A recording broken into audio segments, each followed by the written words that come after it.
Engineering is a fucking hard degree. I think we can all agree on that. And because of it, we fail to see a lot of the mistakes that we could be making, especially the 3 worst ones that I'm about to talk about in this video.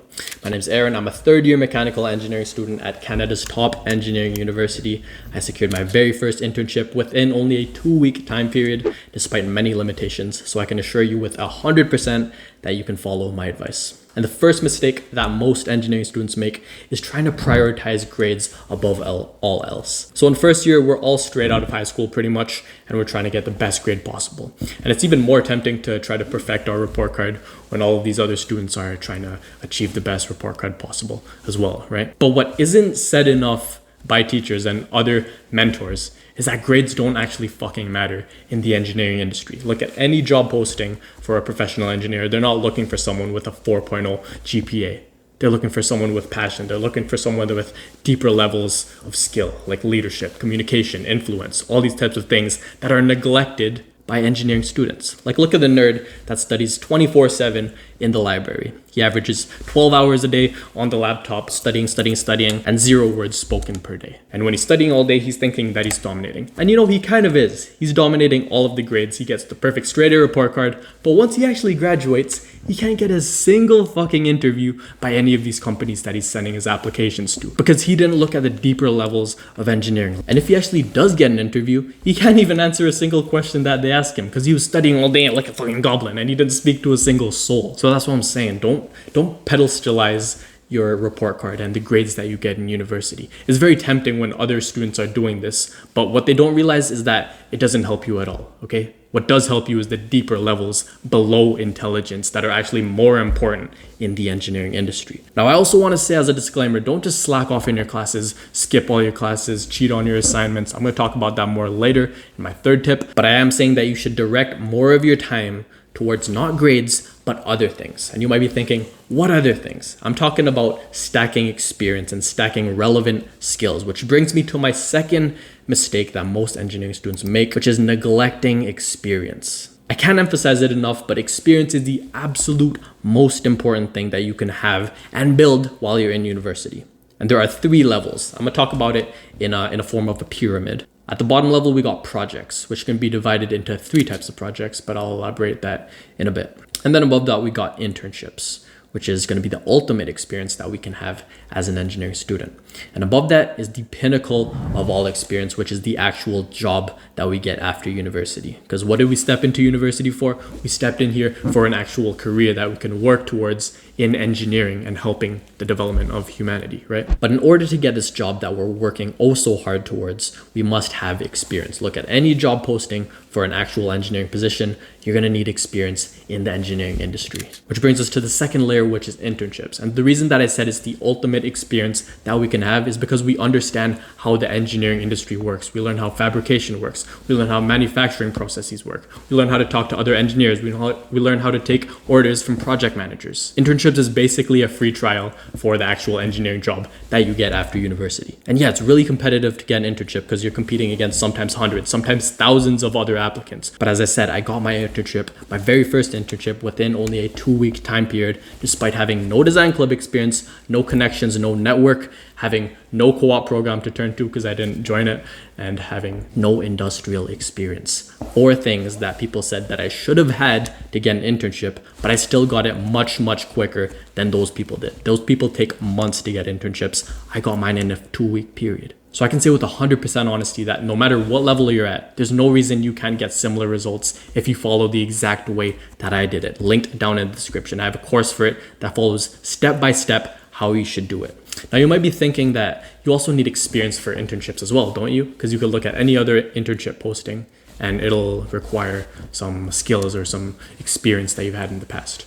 And yeah, you're right. But that's where our third level comes in, the base level. Projects. And as I said, there's 3 forms of projects. The most important being personal projects, then there's group projects, then there's design club projects. So design club projects, they show passion and they also show communication skills, leadership skills, and influence skills, because you're going to be talking to other engineers, which, as I said, is an important skill in the engineering industry. It also shows passion because you're doing more engineering outside of your standard school work. Then there's group projects, which is at your fingertips. Literally all your classes, almost all of your classes, have group projects.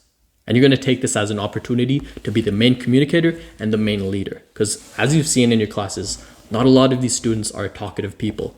So that's going to be your chance to step up as a leader by showing leadership traits like assigning roles, assigning deadlines, assigning meetings, and making sure that everyone's on the same page. These are traits of a leader that you can talk about in your cover letter to attract the attention of the recruiter once you send the application out. And once you're in the interview, you can tell the interviewer that you're an organized person because you were able to organize 4 other people in this group project that you had from just a course project. And then there's personal projects, which is absolutely, honestly, the most powerful thing that you could be doing to get baseline experience. Because the 2 main things that personal projects show is initiative and passion. Look at any job posting, once again, it'll say that they're looking for someone who is self-driven, someone who is self-motivated, someone who has passion, someone who is willing to work for this company and willing to learn. Those are all traits of someone who is passionate and someone who has initiative. Because when you do personal projects, nobody's telling you to do these projects. You're telling yourself to do these projects. Nothing speaks more initiative than that.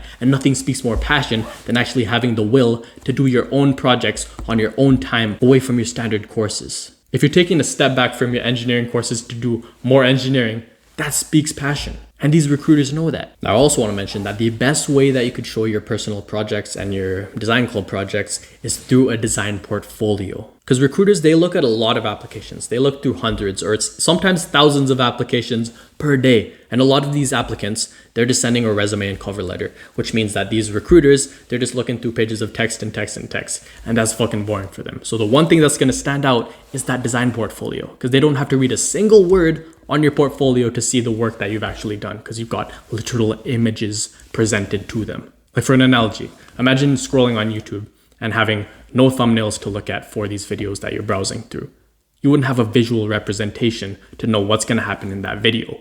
And in the same way, when these recruiters are scrolling through all these pages of text, they don't have a visual representation to know what these applicants can actually do. So I hope you can see now how important it is to have experience and build experience throughout your time in university. And that's why I said earlier that the first mistake people make is prioritizing grades above all else. And you're thinking that what could you spend your time with if you're not spending it on grades? Then you're going to spend it on these experiences that I've talked about, the internships, the actual job that you want to get after university, also the baseline experience, like the personal projects, like the group projects, like the design club projects. That's what you're going to want to focus on instead of your grades.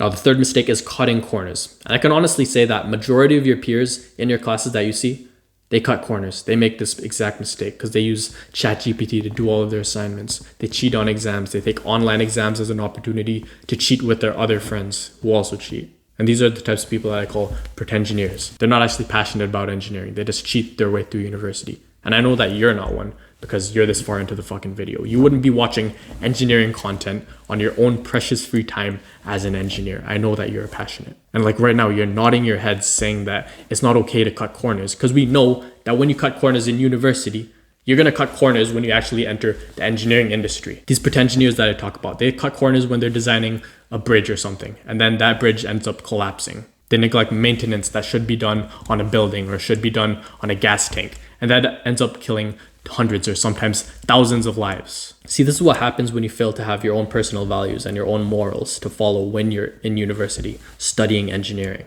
And it's hard to find other people who have the same like-minded mindset like us, who have morals, who have integrity, who have passion towards engineering and are not just doing engineering just for a career.